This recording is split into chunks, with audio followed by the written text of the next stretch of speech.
Evening, everybody. Hope you're all well. So, until Festa you. Yeah, a bit of a late one tonight, actually. 8 minutes past 11. I was in bed and I found myself, I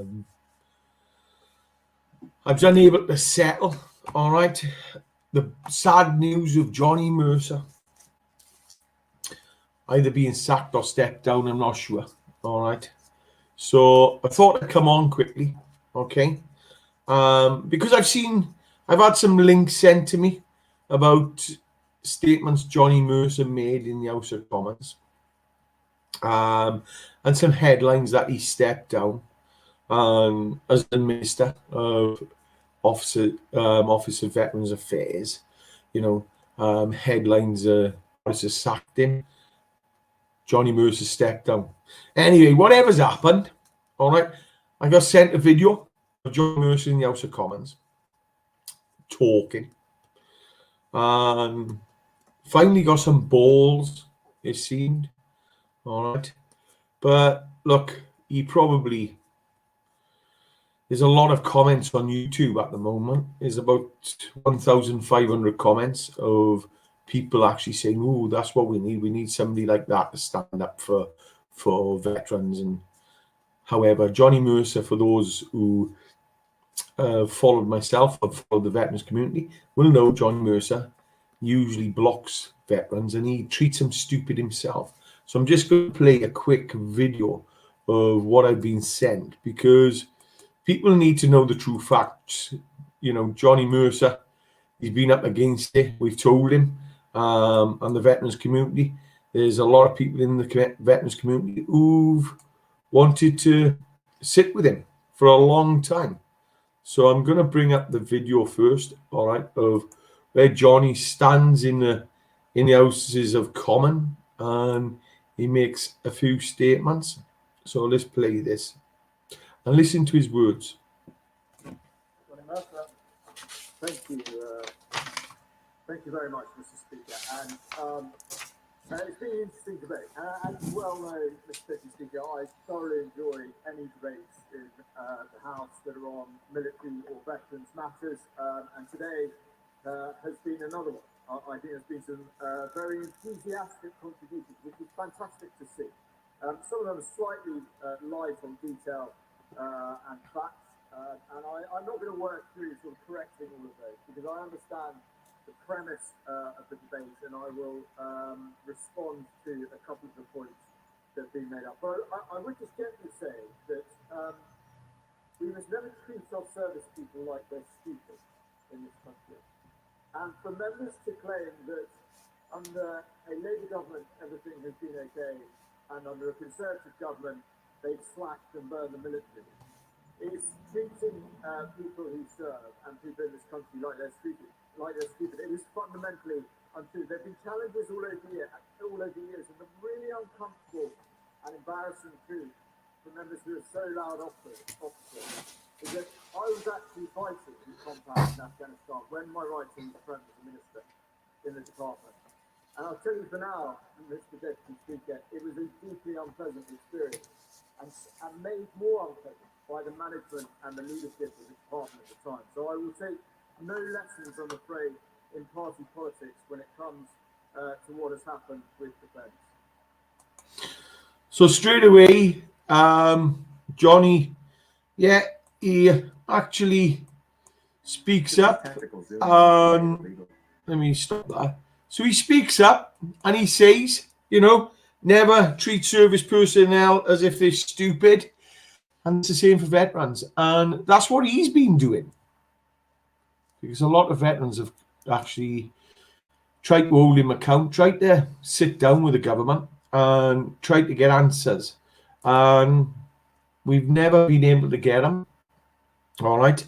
Me, for one, I've sent emails to MPs. I've sent emails and correspondence to defence committees. And I'm always going on about the lack of mental health support, or the lack of support out there for veterans, because a lot of money goes to these big charities.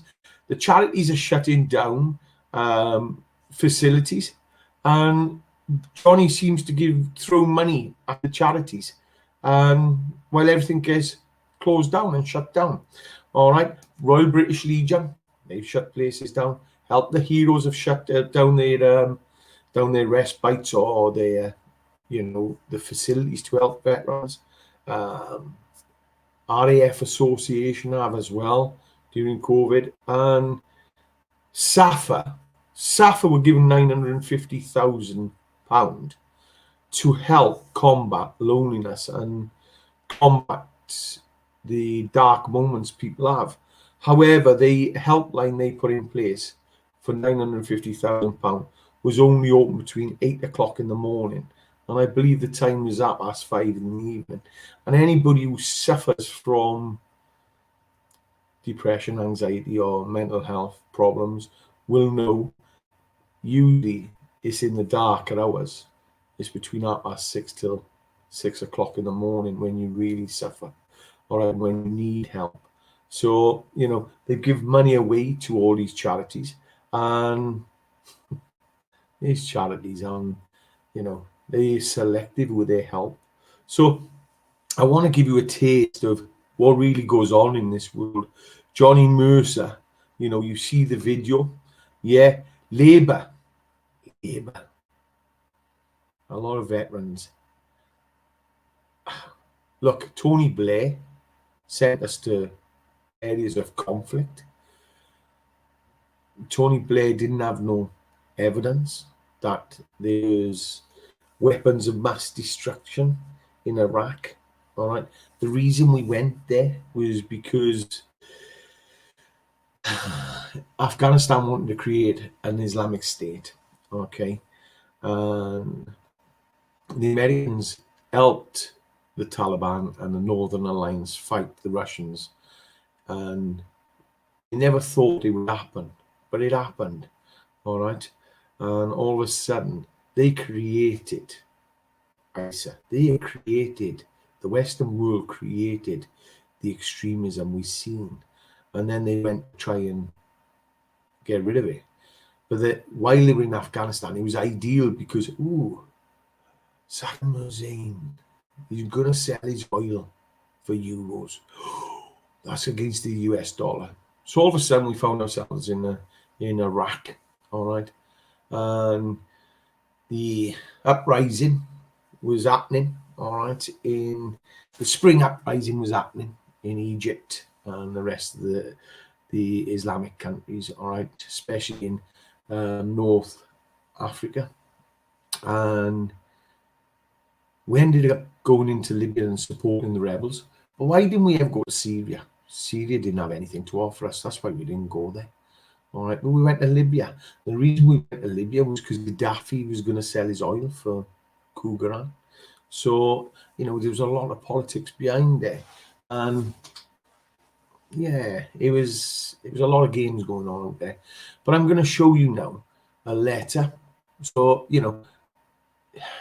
when we go on about holding people to account, why aren't we holding Tony Blair to account?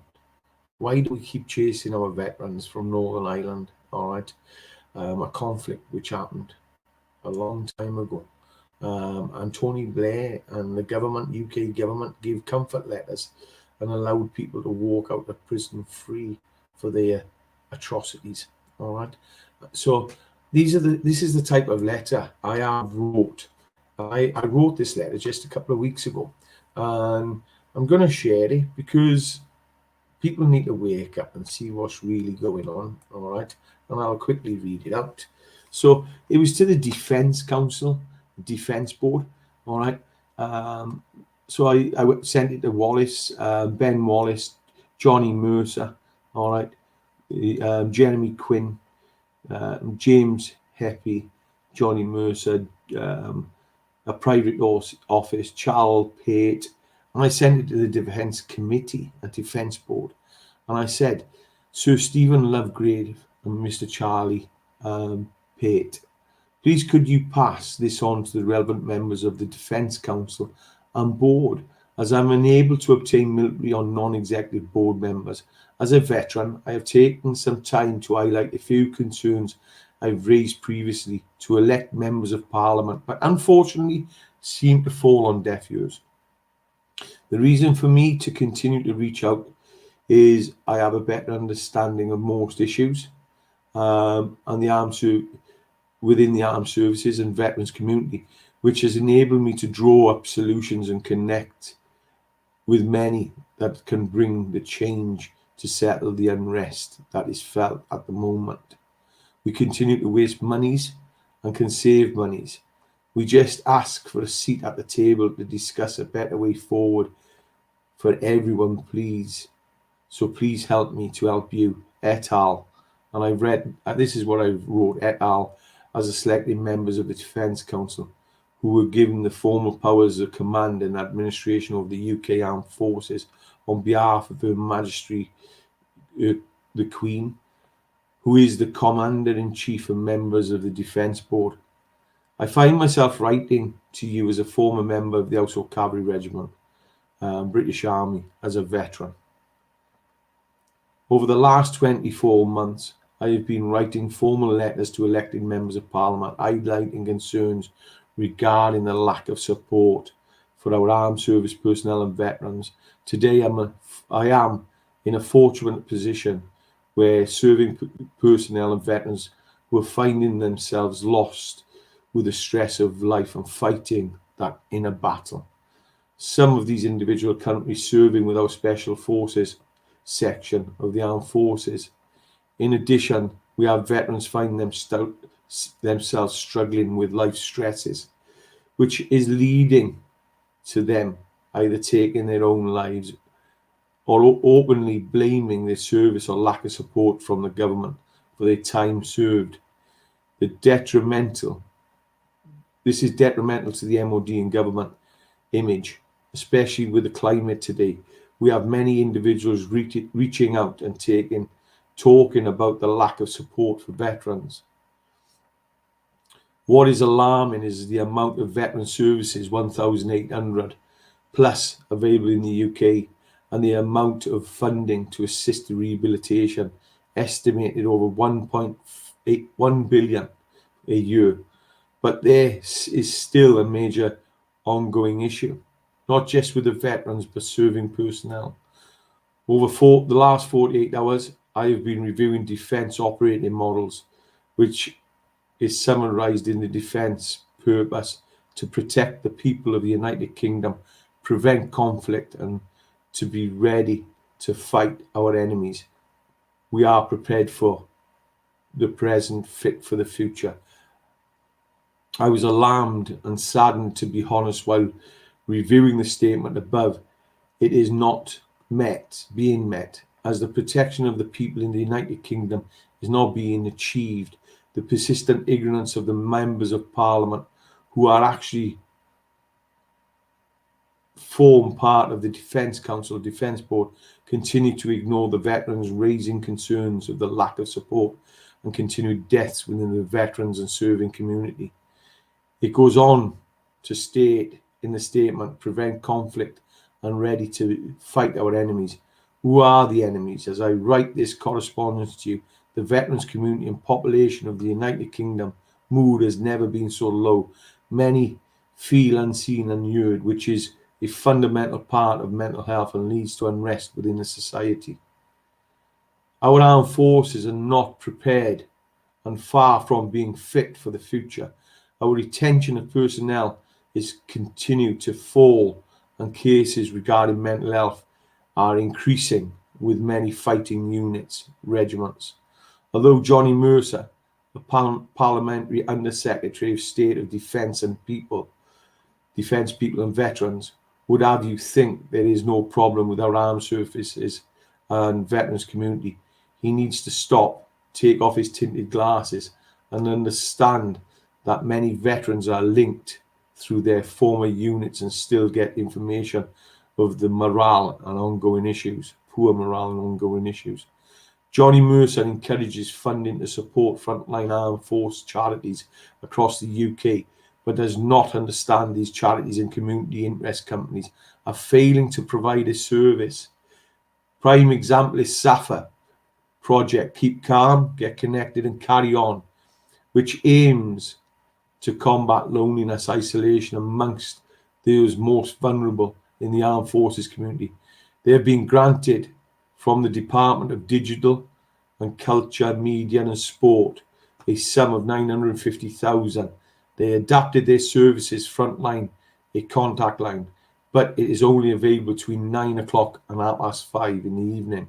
As many who suffer mental health episodes will tell you, majority of the time the episodes happen between 5:30 in the evening to 8 o'clock in the morning. Having myself suffered homelessness, relationship breakdown and stresses of life, I found myself at a loss with no support or structure or way out. Even though I reached out to veterans charities, British Legion and SAFA and many more, there was no help. I understand where the system is failing or falling down and what is required. I am writing to offer solutions to raise the profile of our MOD and government. Each suicide in the veteran serving community cost the UK economy an estimated 1.7 million. Last year alone, veteran group United Against Veteran Suicide reported 84 deaths, estimated a total of 142 million to the UK economy.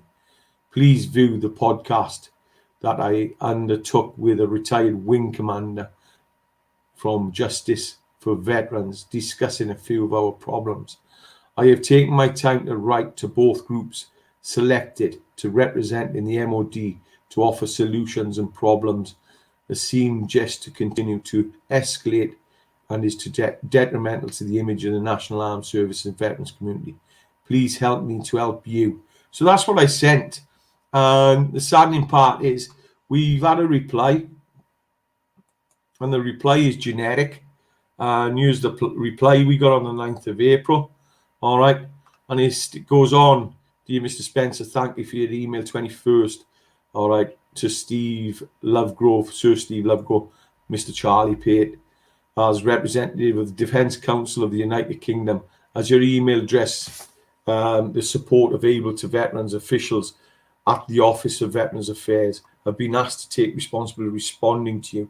We were disappointed to read your dissatisfaction with the level of support available to the veterans in the UK. The Office of Veterans Affairs was established as part of the government's commitment of making the UK the best place in the world to be a veteran.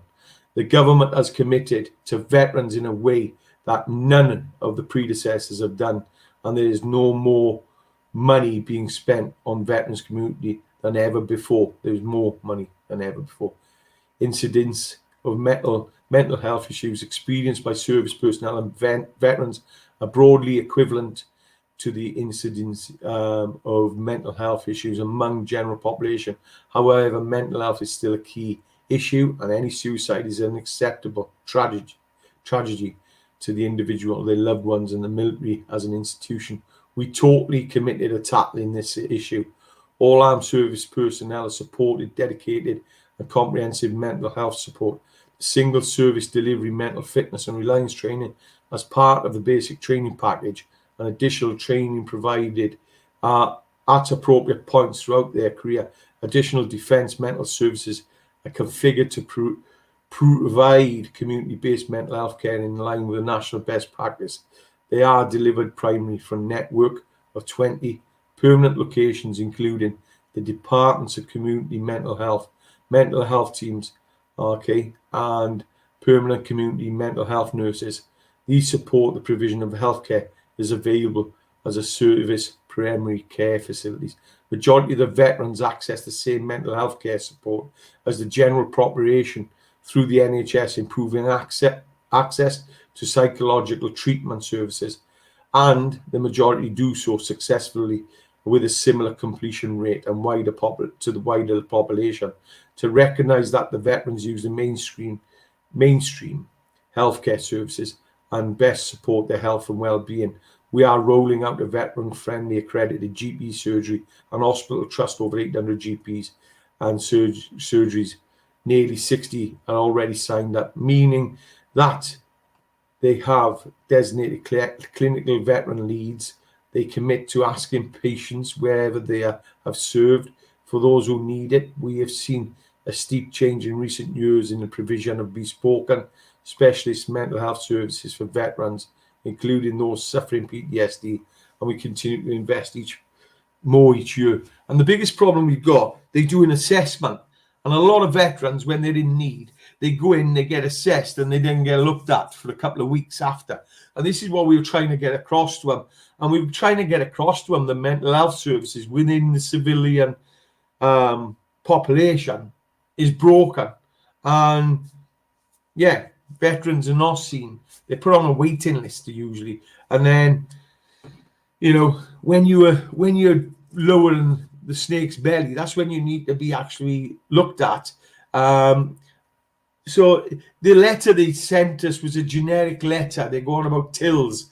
TILS is bringing together veterans' mental health transition, intervention and liaison service.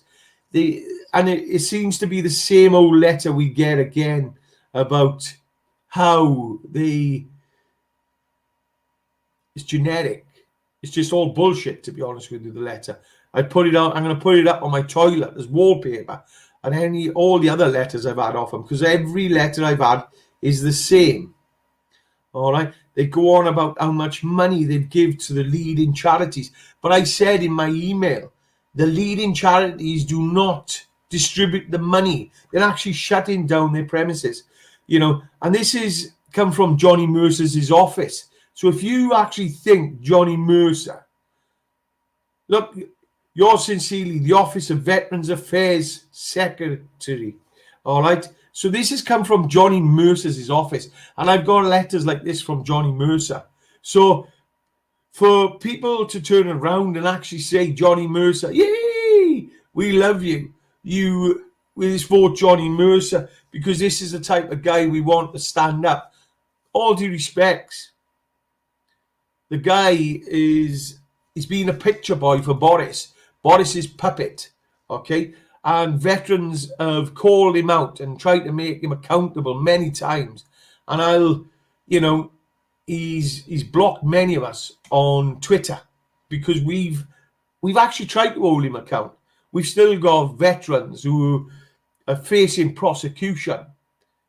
And hence, yeah, okay, he's handed his resignation in because he knows nothing's going to be done about it. But should have been done a long time ago. He should have had some bollocks and come out and actually said to the veterans community, the people he represented, he should have come out and said, I ain't getting anywhere. All right? Because he goes on about never treat service personnel as if they're stupid. Look, I'm going to say the same. Never treat veterans as if they're stupid. All right? Be honest with us. It's all we ask for. It's a bit of chwarae teg, bit of fair play in Welsh, that is. All right? And don't treat us stupid, because we're not. We can see, and I've reached out to Johnny Mercer many times and said, I can see you're struggling. We can see what's going on. Get some balls and stand up. Finally, the man's got some balls. He stopped being a Rupert. He's stopped being a puppet of Boris. All right? But Johnny, now you've resigned your position, are you finally going to unblock the veterans and start talking? Because you haven't been talking since you were elected. All right? You've been running away scared from us. So if you want to make change, please come and make change. Come and sit at the table where the veterans who have suffered, the veterans who have people with it serving currently who are more frightened than our government than the people they pursue across the world. All right? So please, my offer's open to you. You've got my contact details. I am Clive Spencer. You've got my contact details. I wrote to your office. You've got my phone number. Pick up the phone, get some balls, and come and sit around the table with the veterans. There's many veterans out there who would like to sit around the table because it's never been done. All right? That's where I am. Justice for Troops. if you want to create, as you say in this letter you sent me, and you've said many times in front of the camera, we want to be, the government is committed to making the UK the best place in the world for veterans, then start talking to the veterans. You can't make it the best place in the world for the veterans if you don't talk to them. All right? So get some balls, take your skirt off, all right? Put your trousers on and start standing up. And get a bloody haircut as well. Sort your hair out because you look a bloody mess. All right? So that's all I'm going to say anyway. Everybody, have a good evening. All right? And love you all. Okay. Going back to bed now.